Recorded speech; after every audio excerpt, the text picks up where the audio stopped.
Bienvenue à tous pour cette classe sur le Śrīmad Bhagavatam. Aujourd'hui, nous allons continuer notre lecture du 3e chant. Nous en sommes au chapitre 11, verset 38.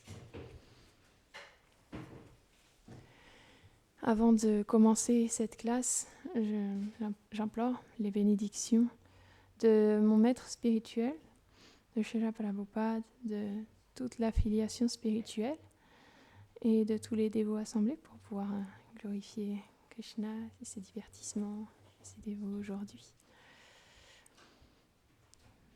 Om Namo Bhagavate Vasudevaya.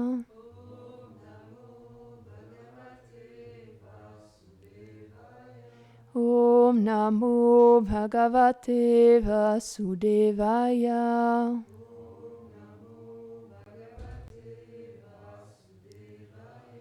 Om Namo Bhagavate Vasudevaya.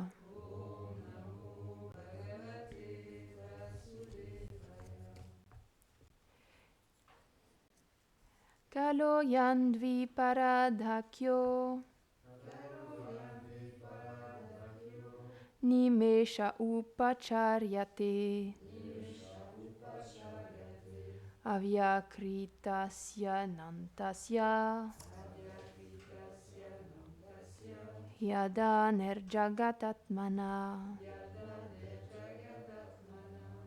Traduction. La durée entière des 2 parardas, la vie de Brahma, et le temps qu'il faut à Shri Vishnu pour cligner des yeux. Lui qui est immuable, sans commencement et sans fin, la cause et le soutien de l'univers. Commentaire. D'après Srila Vishwanath Chakravarti Thakur, il a été expliqué antérieurement différents calculs du temps. Maintenant, dans ce verset, la plus grande étendue du temps est décrite. 2 parardas, 2 fois 50 années, est la durée totale de la vie de Brahma. Elle est désignée dans les Écritures comme la mesure la plus grande du temps. C'est la durée totale d'un univers. Or, ce temps n'est qu'un moment pour le Seigneur. Ainsi, la Brahma Samhita dit que la vie de Brahma dure seulement le temps d'une respiration de Mahavishnu. Nishvasita kalam antan valambhya jivanti loma vilaja jagadandanata. Les univers qui apparaissent des pores du Seigneur n'existent que pendant son expiration. La vie de Brahma ne dure même pas une seconde pour le Seigneur. Lui qui n'est pas sujet au temps, lui qui est éternel, qui n'a pas de commencement ni de fin. Il est l'âme de l'univers, la cause du temps et de toutes les autres choses.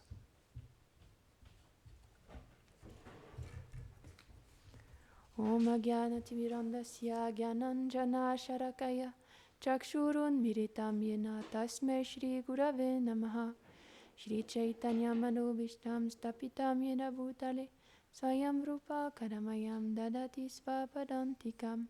He Krishna Karuna Sindhu Dinabandho Jagatpate Gopesha Gopika Kanta Radha Kanta Namostute Tapta Kanchana Gorangi Radhe Vrindavaneshwari Vrishabhanu Sute Devi Pranamami Hari Priye Shri Krishna Chaitanya Prabhu Nityananda Shri Advaita Gadadhara Shri Vasari Gora Bhakta Vrinda Hare Krishna Krishna Krishna Hare Hare Hare Rama Rama Rama Hare Hare Vrindaye Tulasi Devyaye Priyaye Keshavasya Cha Krishna Bhakti Prade Devi Satyavatye Namo Namaha Manchakalpatarubhyascha Kripa Sindhubhyaiva Cha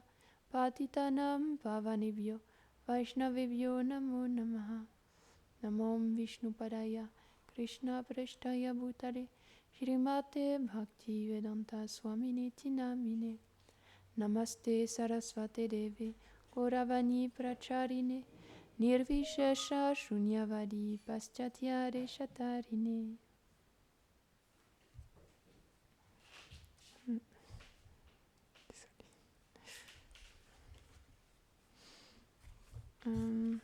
Donc,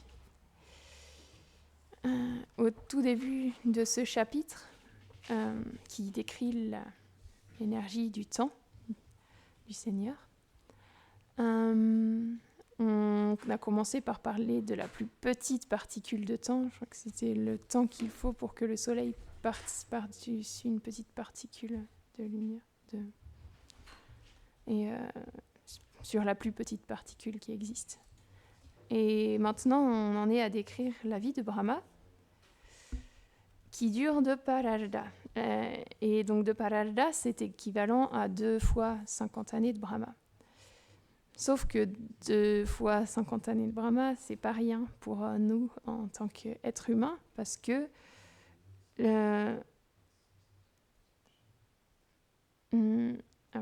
donc ça veut dire que Brahma, il vit pendant 100 ans.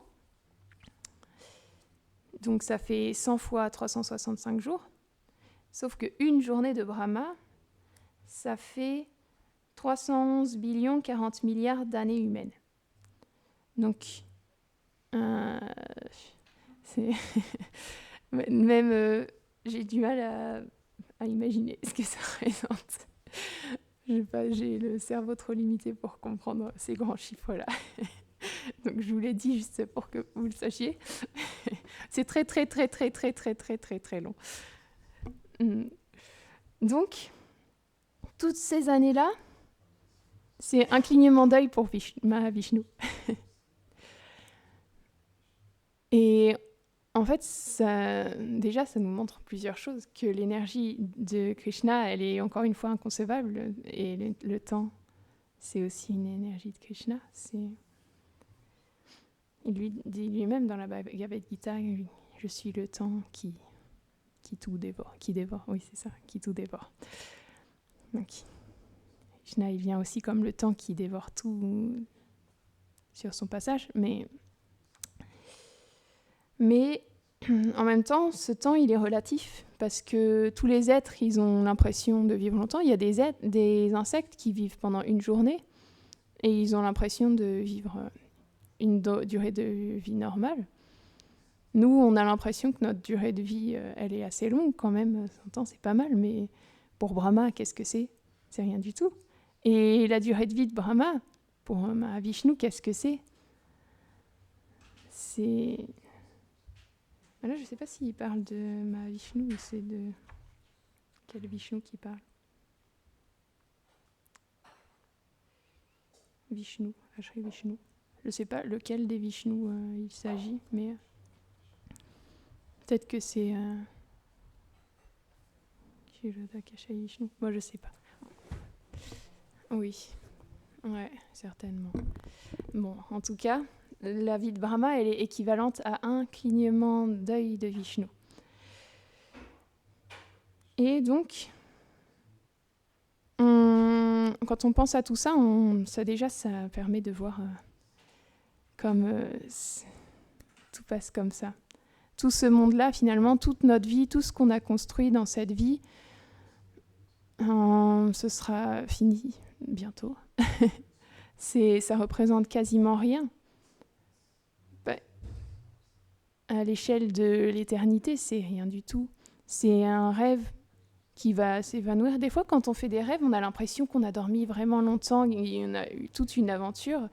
Et quand on se réveille, on se rend compte qu'on a dormi pendant 10 minutes, alors que ça nous paraissait tellement long sur le coup. Et là, c'est pareil, mais encore plus exagéré quand cette vie-là. On a l'impression qu'on vit pendant longtemps, qu'on crée des choses importantes, qu'on a des responsabilités importantes, mais tout ça, ça y est, c'est fini. Et tout s'efface. Et pour l'âme, c'est même pas concevable pour l'âme, parce que l'âme, elle est éternelle. C'est expliqué qu'elle est faite, tout comme le Seigneur, elle est faite de Satchit Ananta, d'éternité, de connaissance et félicité, mais d'une manière infime. Alors que le Seigneur, lui, est illimité. Et donc, on peut voir qu'à travers ça, ce temps qui passe, cette vie qui se termine, ces choses qui se fadent, on ne peut pas vraiment concevoir ça. On ne peut pas concevoir qu'on vieillit à chaque instant. Il y a 1 an, Est-ce qu'on était différent vraiment? Est-ce qu'on se sent fondamentalement différent de ce qu'on était il y a un an? Non, on a l'impression qu'on est la même personne. Parce que l'âme, elle n'est pas touchée par ce temps qui passe. Mais, dû à l'énergie illusoire du Seigneur, alors elle est plongée dans ce conditionnement qui l'a fait s'identifier. Et finalement, cette énergie du Seigneur, elle est là pour... parce que les âmes, elles désirent leur indépendance, donc elles désirent être séparées du Seigneur, alors cette énergie d'illusion les recouvre. Mais finalement, c'est aussi une énergie du Seigneur et c'est une servante du Seigneur. En fait, c'est une émanation même de Srimati Radharani originellement. Donc finalement, elle n'est pas là pour... c'est pas comme une conception ou négative.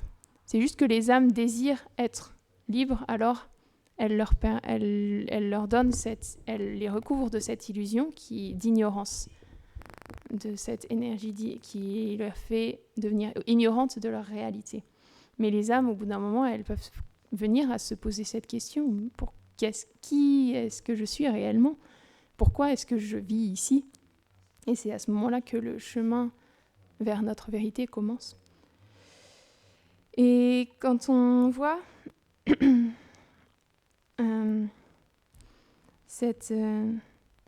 elle est là finalement c'est la gardienne, cette Maya Devi, elle est la gardienne du monde matériel. Et lorsque les êtres désirent vivre leur vie indépendante, elle leur permet de vivre cette vie indépendante, mais lorsqu'elle voit qu'il y a des êtres sincères qui désirent se tourner vers Krishna, c'est expliqué aussi, elle est là pour les aider. Et donc, on peut voir que c'est pas n'importe qui.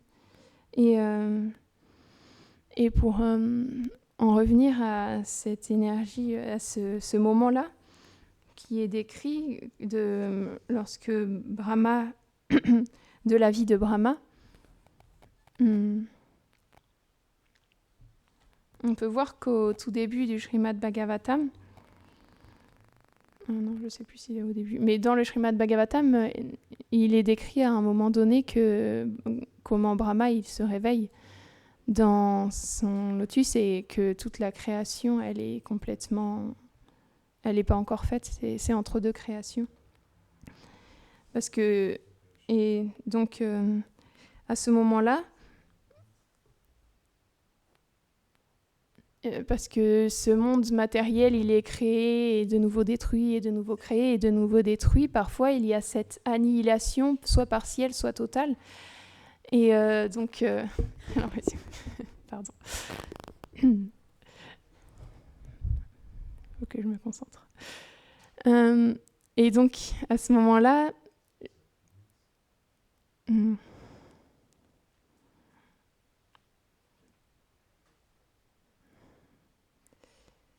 il y a, à un moment donné, on peut voir que parfois la création entière, elle est complètement recouverte d'eau pendant cet espace de temps et que le Seigneur, il dort.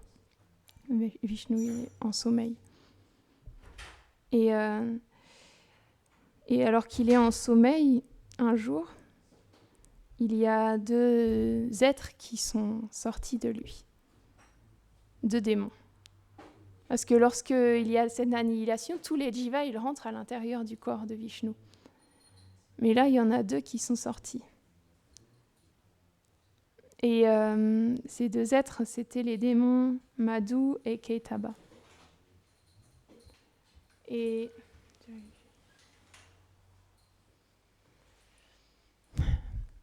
c'est alors qu'ils étaient... et dès qu'ils sont sortis, puisque c'est des démons, ils aiment beaucoup se battre. Alors ils ont commencé à se battre l'un contre l'autre. Et pendant un moment, ils se sont amusés comme ça, à leur manière. Et au bout d'un moment, ils en ont eu assez, donc ils ont cherché autre chose à faire et ils sont été cherchés dans toute la création. Enfin, il n'y avait pas vraiment de création à ce moment-là. Et ils ont été voir Brahma. Brahma qui était sur le lotus et il était en méditation. Et ils lui ont demandé qui il était. Et finalement, il voulait prendre la place de Brahma, parce que Brahma, il a quand même une position importante, il est le sous-créateur, donc c'est lui qui crée cet univers matériel. Alors ils lui ont dit, descends de ton lotus, c'est notre tour maintenant, on va faire à ta place. Et donc ils étaient prêts à attaquer Brahma, sauf que Brahma, quand il a un problème, qu'est-ce qu'il fait? Il va voir Vishnu, alors qui est comme son père finalement. Alors du coup, il est allé voir Vishnu et il lui a raconté son problème. Ah, ce que j'ai oublié de dire, c'est qu'auparavant, ces deux démons, ils avaient médité à un moment parce qu'ils se demandaient qui ils étaient justement. Ils ont commencé à se poser cette question de qui ils étaient. Et à ce moment-là, Sarasvati Devi, elle leur a donné un mantra. Et c'était un mantra pour satisfaire la mère de l'univers. Donc. Et à travers ce mantra, elle est apparue. Et elle leur a donné une bénédiction. Et ils ont désiré être tués seulement quand ils le décideraient eux. Alors on en revient au moment où Brahma va voir Vishnu. Et Vishnu, il vient donc au secours de Brahma. Et il commence à se battre contre Madhu et Kaitaba. Sauf que c'est un combat qui va durer vraiment très très très très longtemps. Il dure pendant 5000 ans. Et pendant ces 5000 années célestes, Madhu et Kaitaba, ils se battent à tour de rôle contre Vishnu. Comme ça, il y en a un qui se repose et l'autre il se bat et il y en a un autre qui se repose. Et donc au bout d'un moment, Vishnu il commence à se poser des questions, à se dire mais ils sont vraiment très puissants, alors il veut savoir qu'est-ce qui se cache derrière leur puissance.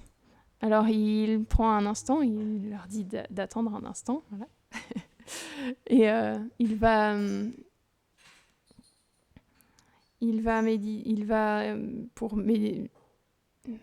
méditer pour comprendre d'où vient leur force. Et là, il comprend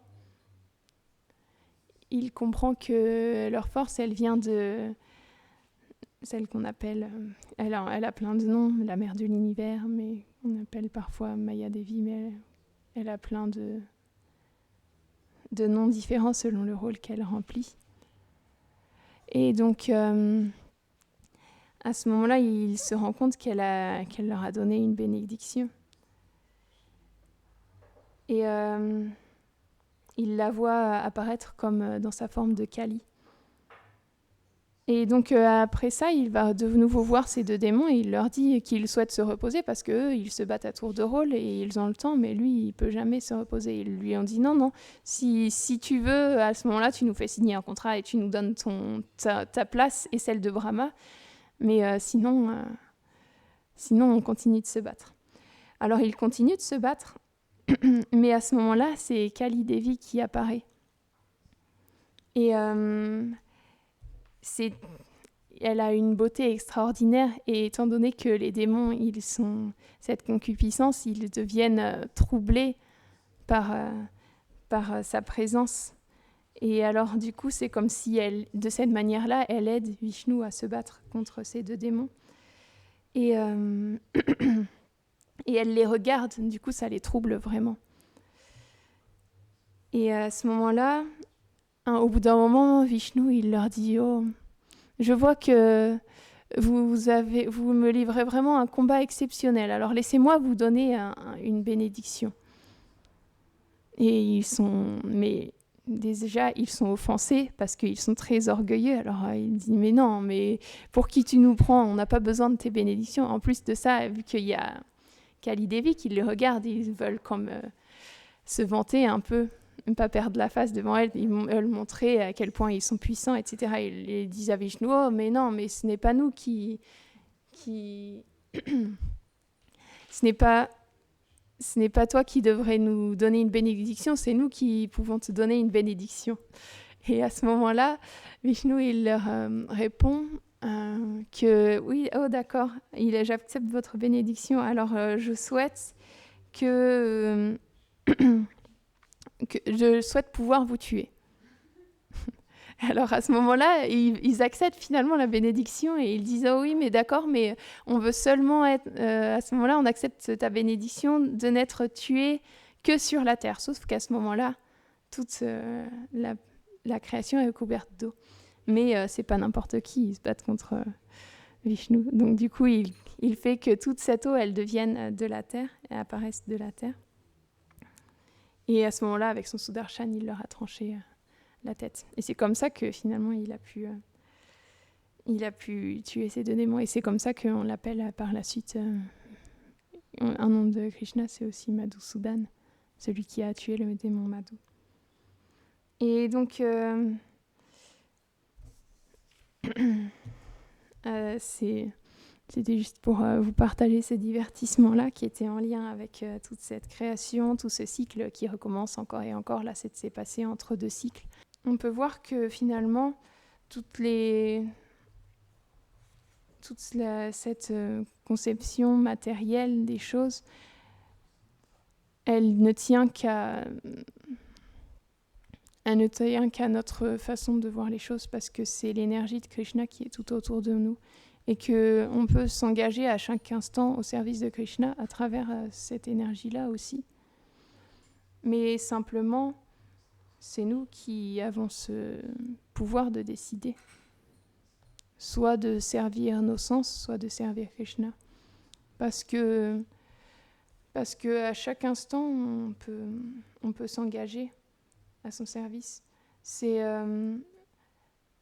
expliqué que c'est Radharani qui souhaite que tous les êtres soient engagés au service de Krishna, et du coup elle fait tous les arrangements pour que nous qui sommes dans ce monde matériel puissions aussi s'en souvenir, puisqu'elle envoie aussi les des associés pour partager cette connaissance, parce qu'elle souhaite que tous les êtres soient engagés. C'est une énergie de Krishna, elle est inconcevable et elle est comme illimitée. Radharani, elle a les qualités illimitées. Et les jivas, ils émanent de Krishna, mais ils sont tellement limités en comparaison. Et donc, on pourrait se dire, elle pourrait, elle, entièrement satisfaire Krishna, elle seule, mais elle souhaite que tous les êtres ils soient engagés à son service. Et de cette manière, elle agit aussi comme une mère qui veut engager tous les êtres de la manière dans ce service qui finalement contient le plus grand nectar. Et on peut voir que lorsque les personnes qui vivent dans ce monde, elles ont réalisé cette réalité, elles continuent de vivre dans ce monde, mais en étant complètement indifférentes à tout ce qui peut se passer dans ce monde. Et elles peuvent être dans n'importe quelle condition et ne jamais oublier finalement leur position originelle. Et c'est pour ça que tout est une question de conscience et non pas de situation externe. Et c'est notre bonne fortune, parce que dans cet âge-là, on n'est pas très... au niveau des événements, des énergies, etc. On va dire que c'est un âge sombre, l'âge de Kali. On est tous dans l'ignorance de on a peu de qualité, on ne peut plus méditer comme avant, on ne peut plus faire grand-chose. On est dans un corps limité. Très vite, il est plus capable de faire quoi que ce soit aussi. Mais pourtant, malgré toutes ces conditions qui vont à notre rencontre, on a tous les moyens possibles. On a accès à tellement de moyens pour pouvoir s'engager dans ce service et retrouver notre service éternel. Et c'est pour ça qu'on est finalement très fortunés D'autant plus que c'est un âge particulièrement miséricordieux. Donc notre qualification, elle est aussi rattrapée par toute la miséricorde qui coule dans cet âge. Parce que à cause de la venue de Chaitanya Mahaprabhu, de Nityananda Prabhu, qui venaient pour mendier aux êtres de chanter. Ils venaient pleurer pour que les êtres ils puissent s'engager dans le chant, parce que c'est ce moyen-là qui nous est donné dans cet âge-là pour pouvoir se connecter, pour pouvoir se retrouver finalement et arrêter d'être identifié à cette petite coque qui va durer pendant une respiration, même pas une respiration, pendant quelques micro-instants, et après on va en prendre une autre et une autre et une autre et une autre. C'est triste parce qu'en même temps, on a beau l'entendre encore et encore, c'est dur de réaliser à quel point cette vie est illusoire avant. Mais c'est pour ça que cette connaissance, à force d'être associée avec les Vaishnavas, de lire ce qu'ils nous écrivent, etc., on a contact avec cette réalité éternelle et emplie de félicité, et qui est la connaissance qui pourra nous faire voir les choses telles qu'elles sont. Et donc, sans pour autant complètement délaisser cette vie, juste se servir de cette vie pour servir Krishna. Et à ce moment-là, on aura tout gagné, peu importe la situation. Et donc, c'est comme ça que les